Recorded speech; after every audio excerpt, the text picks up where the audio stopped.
we reacted immediately. In fact, we hired an extra 10 digital people in the first month of the pandemic. That's really smart. So you were investing heavily whilst others were pulling out. Our turnover halved and our margin went up. I mean, that is quite unheard of, but it's bonkers, like right? It's nuts. It is crazy. You couldn't have predicted that. Trials, tribulations, mistakes, barriers, successes and failures. Hear it here firsthand from those that have grown billion-dollar businesses to those that are just starting out. Winner of the Campaign Publishing Award for Best Business Podcast in the UK, Success is in the Mind is the only place where you can get a sense of business reality in a world full of idealism. Everyone claims to be an entrepreneur, but can everyone live up to the title? What does it take to start a business, to get your product into a high street store or grow a well-managed team? I'm Oliver Bruce, founder and entrepreneur myself. Join me as I interview business leaders and founders from across the globe, delving into what makes them tick, their differentiators and intrinsic motivators. This is Success is in the Mind. Thank you so much to our headline sponsors for the year, Capsule Cover.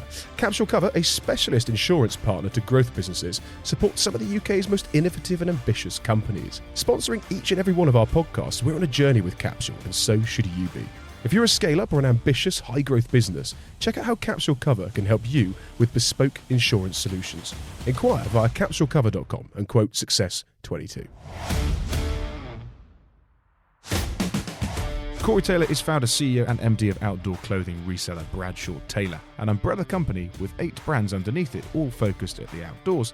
Bradshaw Taylor includes clothing from Shoffel through to Chameu, Keen and Sherpa. They really do house the great and the good of outdoor clothing. After weathering the storm that was the rural crisis of foot and mouth in 2001, Corry Taylor is no stranger to guiding a business through desperately trying times. The secret, he says, is to go into work every day to completely reevaluate your business if the environment dictates it. From losses to acquisition, crisis to stability, I asked Corry how one weathers the storm successfully, how do you acquire businesses, and can you learn entrepreneurialism? Ladies and gentlemen, Corry Taylor. So, Corry, you came back from California after starting your first business. You graduated from Cranfield with an MBA. Your parents had a business that you took over in 1992, but they founded it in 1895 with your great-granddad. Why did you take it over? Because my big brother decided that he didn't want to come into the family business. So Dad had already made it very clear, as I was the black sheep and the younger brother, that my life was not going to be involved in the family business. So I had moved off to California to seek my fame and fortune after my MBA, and then my elder brother decided he didn't want to come into the family business. So Dad rang me while the sun was going down over Balboa Island in Newport Beach in Southern California, where I had a condo overlooking the Pacific Ocean, and we had a chat. And he said, "I'd like you to come into the business because your brother doesn't want to."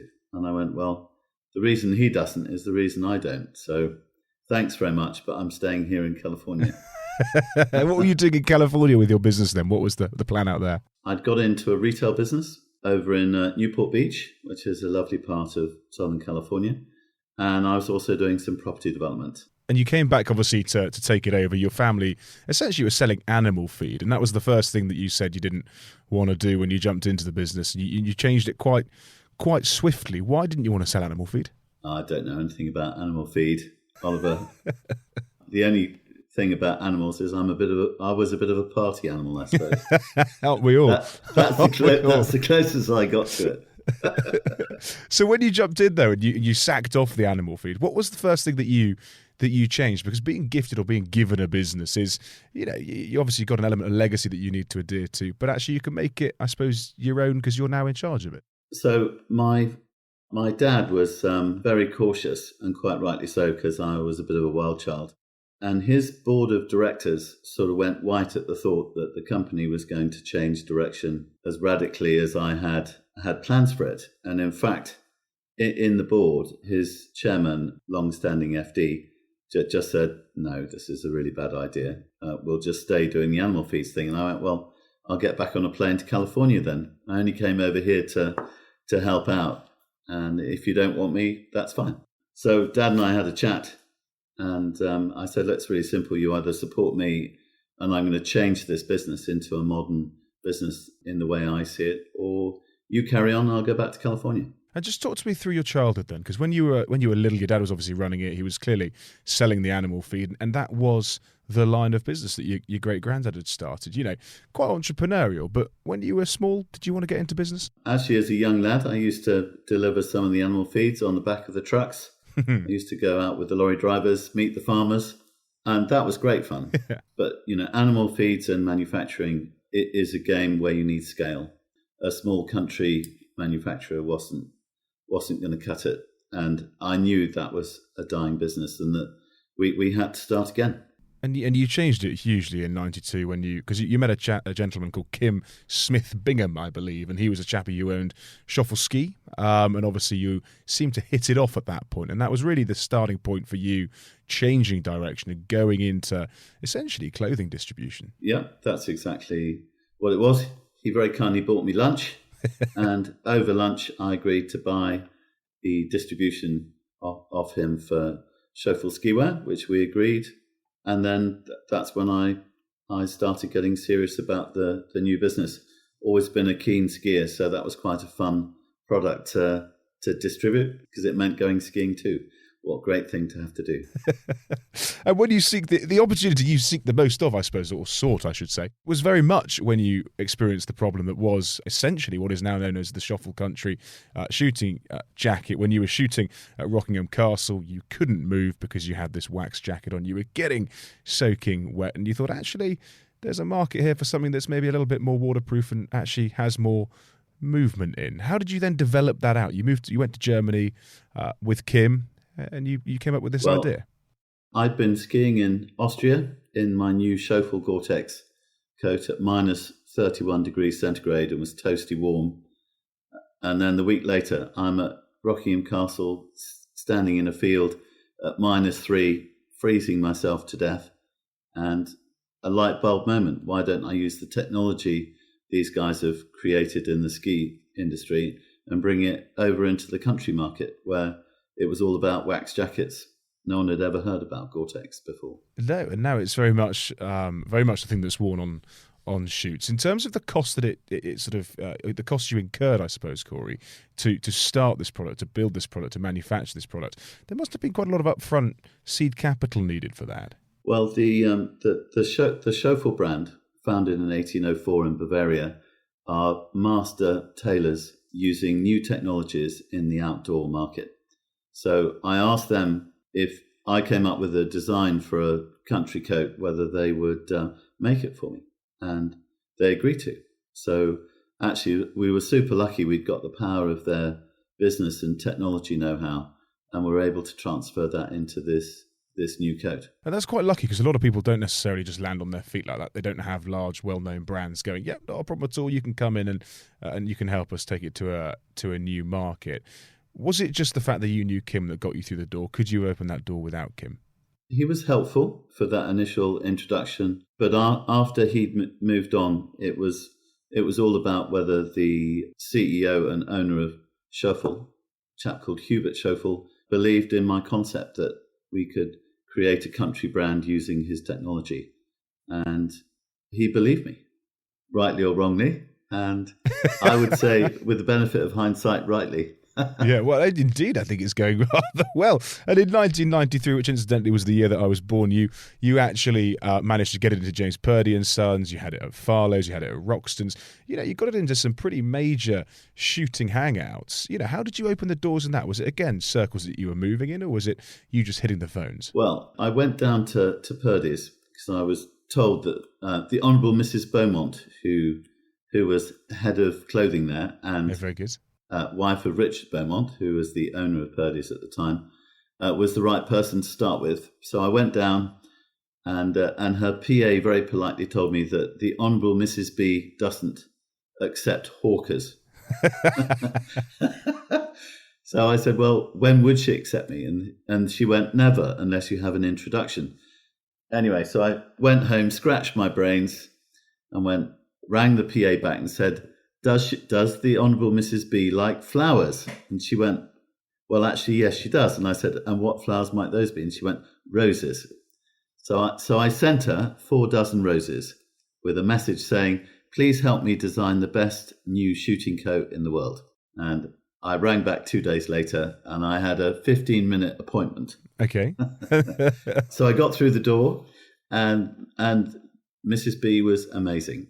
And she set me up with some key people in the industry, and I met Richard Beaumont and his tech team on the shooting side, and they helped me design this coat.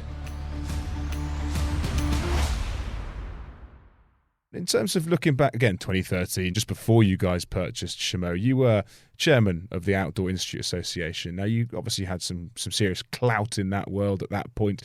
Did that help with scaling the business at all, or was that very much just something you wanted to give back? There's a real dilemma, I think, in business, and with all of the brands that we're involved with, we're trying to be a good partner. And so, for example, I have a brand called Tentree, which is Canadian. We own a small proportion of that brand. But for every item of clothing Tentree sells, we will plant 10 trees in a third world country. And over the last 4 years, we've planted 70 million trees globally. Good Lord. But it's starting to really take hold and makes a difference. So that's the equivalent to the CO2 emissions of the whole of the population of Thailand in a year. And our focus is we want to plant 1 billion trees by 2030.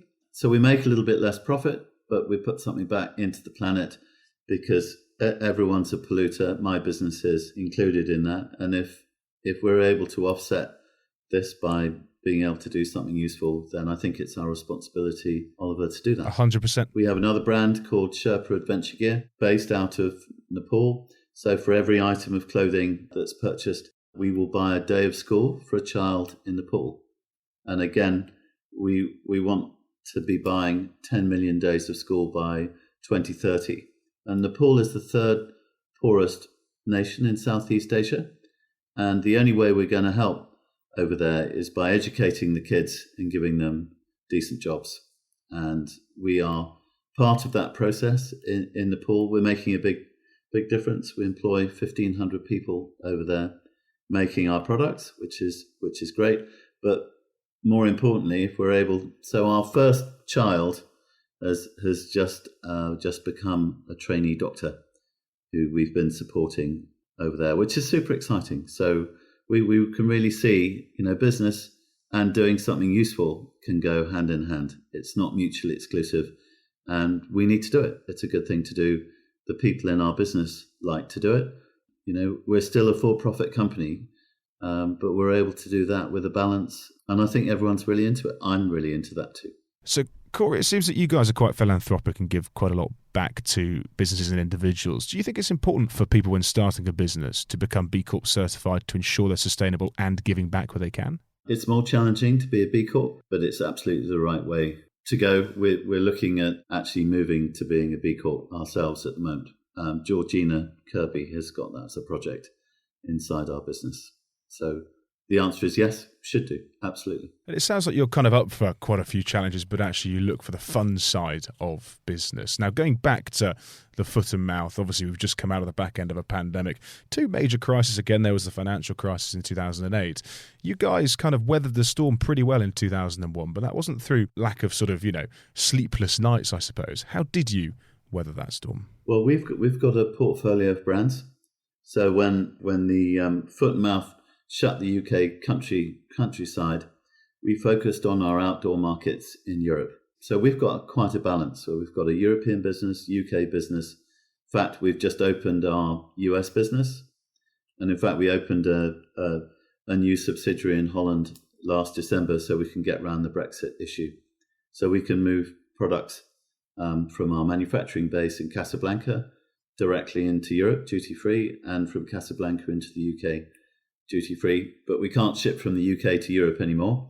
So we've opened our European warehousing and distribution just before Brexit came in. So, we're able to, behave appropriately for each of the markets we want to serve. And so how do you find the manufacturers to produce, I suppose, your product? I appreciate with Shoffel, for instance, they already had that manufacturing arm, but you took a massive risk and you purchased all of the units during the pandemic so that you had the ability to shift them, I suppose, around Europe. That, again, was quite a risky strategy. I mean, Oliver, business is risky. If you talk to any business, you will have talked to lots of people. You've got to read the situation at the time. You've got to be willing to back yourself, and you've got to have enough money to be able to pull it off. So as we've grown, I think our opportunities have got bigger and our horizons have extended out. Always we've tried to be a financially sound business. I'm lucky in that I bought my brother out, so I don't have lots of cousins, aunties, uncles wanting a dividend from the company. We've been able to reinvest everything back in the business, which I think has been the right thing for the company and for our staff. In terms of, I mean, everything that you do, very much like Jeff Bezos and quite a lot of people actually, it's always for the greater good of the individual and the customer experience. Now, you know, from a customer experience point of view and wanting to make it better for them, how did you do that from your product standpoint? Well, we have, I think, really good teams that love the industries that we're in, and we start from that end consumer point of view. What would make the experience more fun, more comfortable, and then we work and engineer the product to bring out a superior product onto the market. That's how we started our business back in 92, 93, and it's exactly the same today. So we're bringing out lots of new technologies into the market this year, and people will really get behind those, I think. And when you say new technologies then, what does that look like? Because is that from a garment point of view, the tech within it? Yeah, in the fibre. So, for example, we're just launching a new brand called Artilect, which goes out to the outdoor market. In base layers, merino is a wonderful product to wear as a natural fibre in a base layer. But there are a couple of Achilles heels of merino. Other than it keeps you warm, it holds easily, it gets wet easily, and it doesn't dry particularly quickly. So we've just manufactured a new technology with a company called New Yarn in New Zealand, where we're using a nylon fibre we draft the merino over the top of. So it's 5 times faster drying and 3 times stronger than existing merino. And so it will overtake existing merino because it's more comfortable and it's fabulous to wear. So in terms of how you develop that though, how did you discover and find the individual or the manufacturer or the company that was able to provide that level of technology? Because it's not developed exclusively by you guys as it is. This was developed by a technology firm that one of our co-directors has been keeping an eye on for a while, and he knows the founder. So we had discussions last year to see if we would be able to adopt this new technology into our brand, and they said yes, happily, which is great. And we're now rolling that out in our launch for this winter in the US and in Europe. Fine. So in terms of looking at rolling that out, how do you go about bringing that to market? Because that must be quite a complex level of education for individuals and consumers to get behind. Yeah, we built a new team specifically to be able to do the launch. I suppose over the 28 years we've been in business, we've got very experienced teams who know how to do this. So this is our next adventure. It's a very exciting one. And looking at your last adventure, the acquisition, how did you look at brokering that, look at entertaining that, look at purchasing Chameu, for instance? Was there an element of you writing them a letter of intent, or was it very much they approached you? No, I rang up the owner of Le Chameu and I asked him if he was happy with how his brand was. And he replied he was terribly unhappy about that. So he said, would you come in tomorrow and have a chat? And I went, I'd love to. So 10 a.m. the next morning, is in his office in London. Yes. And we were able to negotiate a deal. And in terms of what that deal looked like, can you allude to the value of what you cut with him? So they had a team of 300 people working on Le Chameu. They had offices in central London in Old Bond Street, where they had 65 staff. And they had third-party warehousing, third-party customer service. We're an in-house company. So the deal we agreed with them was that we would close the central London offices. For wellies, you don't actually need to be in Old Bond Street in London. You need to be in the countryside where they're worn. Yes. So we moved the entire business up to Oakham, leaving the manufacturing in Casablanca, and the rest is history. So we've turned a business that was losing £10 million in 2019, and we're now in the black for 2021. Wow, that's a really good turnaround. And in terms of all the other brands that you work with and acquire, I'm assuming they're either failing and you turn them around, or they're just kind of an acquisition that's profitable and you want to grow anyway. Yeah. So on the Sherpa adventure gear brand, a friend of mine in America owned the brand. He decided that he wanted to stop. So he rang me and said, would you guys like to take over? And answer, yes, please. So that's what we did. And that was it was last January, actually. So we inherited his North American team, and we were doing the European distribution for Sherpa already. So it's kind of mutually beneficial. He wanted to say goodbye to the brand. Genius. This is kind of how this stuff works, Oliver. Yeah, it seems very unique. I've never spoken to anybody that's had quite as much luck as you, Corry, in terms of people just saying, can you buy my business? Can you have my business? Can you help me grow my business? And similarly, it's all in the same world, which I suppose may be the reason that actually they do trust you, because you have that track record. Well, Oliver, I've also kissed a few frogs along the way. Go on, have you got any frogs that you could allude to have kissed? I think I'd rather not, actually. It's in my skeleton cupboard. Yeah, you don't want to open that door. Oh, no, it's firmly brings locked. Up all the wrong memories. Yeah. But you learn, right? As you get more experience in business, you know what the things that you do want to do, things you want to avoid, and you realize that it's actually all about the people in your business and your customers. And if you can work well together and dynamically together, there's a good chance you're going to make a success of it. And we try hard to do that.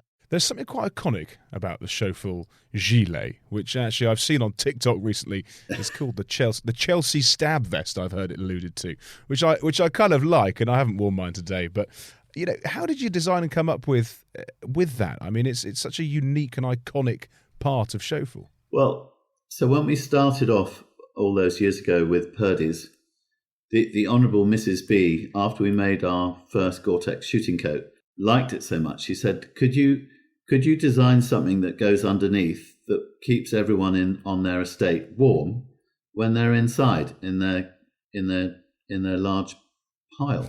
And I went, well, yes, Mrs. B, we can definitely do that. So that's where the Oakham gilet came from, the first idea, which is why they're so popular, because lots of people, they're very versatile. You can wear them nearly all year round, not in the summer, obviously, but spring, autumn and winter. It's an essential piece of clothing for a country-style person.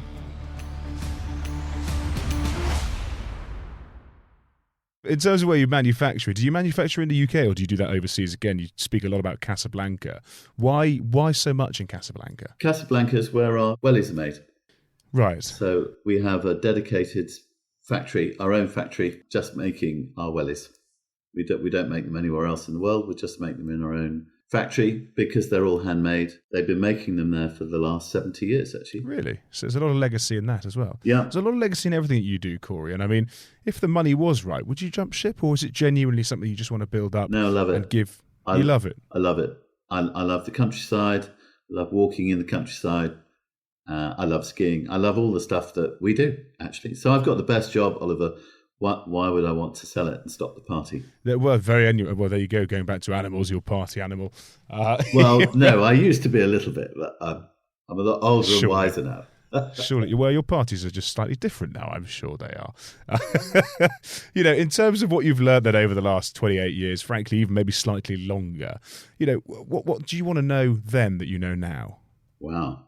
Maybe like Lady B wanted roses. That would have been helpful. I think every day is a new day. And I think the more experience you get, the more likely you are to pick a good option rather than a bad option. Just like the pandemic, none of us could have written the script for this. And we have to adapt. And you've got to be nimble. You've got to be pretty quick. And you've got to be brave when things are going wrong. I think we've got enough experience in our company to try and make good calls. I wouldn't say we get them right all the time. We don't, but on the whole, we do because we've got a lot of experience and we've got a great team. Have you got anything that you've bet on that went badly wrong? And I use the term bet maybe incorrectly there because a direct quote from you is, "I'm not a betting man, but I'm a risk taker." So, is there anything that you've taken risks on that have gone badly wrong? We've been extremely lucky, Oliver. I would say. There are a lot of opportunities we look at that we don't take up. So we're quite cautious, and our board of directors will make it, when we make a decision to do something, that the whole board have to be thumbs up, or we don't do it. And there have been a lot of things that I brought to the board where I've said, look, this would be wonderful, and they've all gone, no. So it has to be 100%. It can't just be sort of, 60-40. It has to be all there. No, because if you don't have the full team on board, are you going to get problems? Yes. So despite my entrepreneurial nature, my board of directors keep me with my feet on the ground. You're quite good at being told no then, because a lot of entrepreneurs tend not to always listen to the people that say no to them and somewhat crack on anyway. When did you learn that actually people saying no is a good thing? My FD. Your FD, classic. My Absolute FD. Classic. He just said, look, it's really simple. Either you do what I tell you, or you get a new FD. And I'm going, oh, really? And he went, yep, this was 20 years ago. So, and I said, well, I really want to do this. And he went, no, you won't be able to afford it, Corry. You'll overextend the business and bring it down. And we didn't do it. And lo and behold, that's exactly in 2001 when the foot and mouth came to the UK and closed the market. And if I had done what I wanted to do, we'd have gone bust. Wow. And we didn't. So we live for another day. So we're a little bit more cautious now, a little bit less entrepreneurial, but it's going well. We're a small business, Oliver. We're not like a Jeff Bezos or whoever. Well, you've got 400 staff, so I think you're certainly all right. You're doing very medium-sized business now. Let's go with medium. There We you like go. medium. How's that? It does. The pandemic's only just happened. We've just come out the back end of that, Corry. What did you learn in 2001 that you put in place during, I suppose, 2019/2020 in terms of battening the hatches? We reacted immediately to it.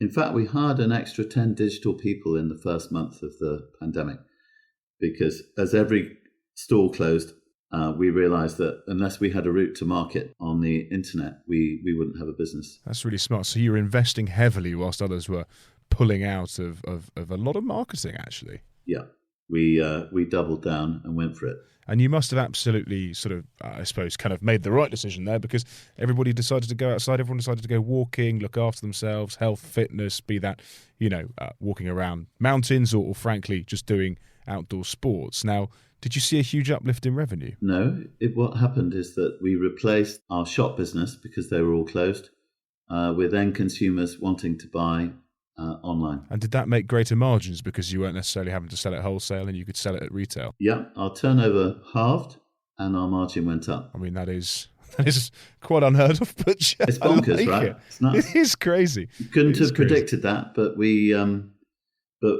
thought something like that might happen, and it did. And then as all the retailers reopened, all their online businesses boomed as well. So they're all with us, which is fantastic because they're the reason we're here in the first place. But the online pieces has saved all of our retail partners. I mean, it's an outstanding story that you managed to survive it so positively. And in terms of what you put down the success to, and you can't just say you're finance director here because it's entirely down to you in the early days.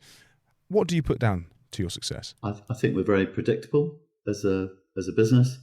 And if we commit to doing something, we'll do it. And if that disadvantages us to some degree, we'll carry on and still do it. And I think that makes you trustworthy as a brand and as a business.